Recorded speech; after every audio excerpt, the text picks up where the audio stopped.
थाना बाटे हमारे जमीन में उठवाइले हम हितवा के दिन में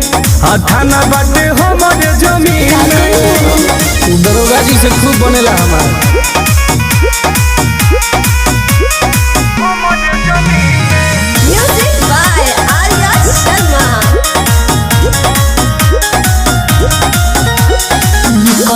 बानी हम घर से हे जानो करे न डर से इनकाउंटर होयो बड़ी डर लगता कबो खोपड़ी उड़ावा दे हम कबो